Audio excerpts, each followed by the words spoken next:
My name's Nikki MacFarlane, and I am the primary care facilitator in South East London. And I'm just going to literally tell you very quickly about the Florence Nightingale Foundation scholarships. And they're a little bit different, I think, to the other two that you've just heard, in that they're probably not as structured, and they're around a QI project. So you have a QI project in mind when you apply for the scholarship, and then you get a mentor that's given to you who helps you to develop that project idea.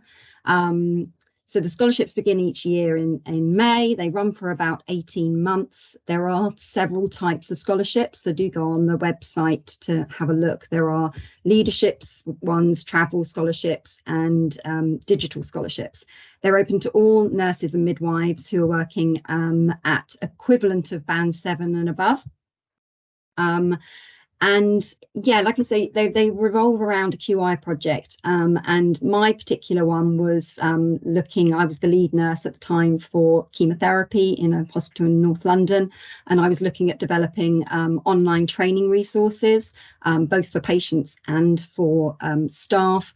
And so part of my scholarship was traveling to, and part of all the scholarships is that you get the opportunity to travel to another, well, I went to another country. You can do it in this country, but to learn basically from leaders an expert in the field.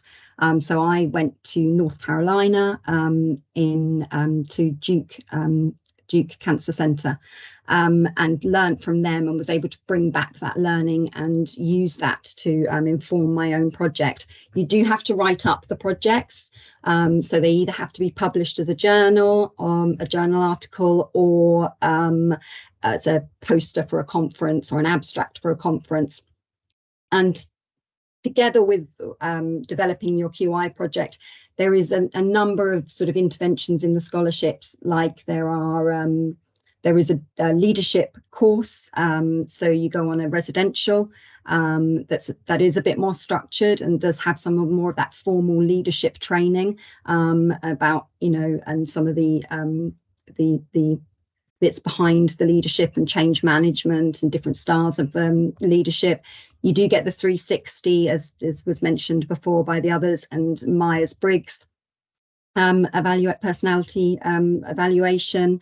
And you also get the chance to travel to another centre, and you get some workshops from the King's Fund and workshops from RADA, which is the Royal Academy for Dramatic Arts, just about how to release your potential, how to present yourself, how to manage your own impact. So I'll come to a close because I know we've run out of time. But I think the benefits for me were really about the peer support that it enabled for me, and the networking opportunities. I never really, and still probably don't, and I have that imposter syndrome, I think, that was mentioned before. Don't really think of myself as a leader, but you learn a lot from the programme that enables you to be a leader. And it's not always as structured as you think, being a leader. It's about being able to implement changes and enabling and empowering, I think, was one of the things that Joe said as well. So some of the opportunities are up on the screen there, about career development and personal development. You get support from the foundation. You get to be part of an alumni, and as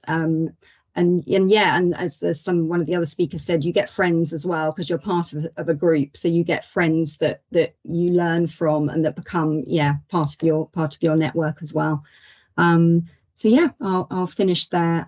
But if there are any other questions, then obviously I'm happy to answer those.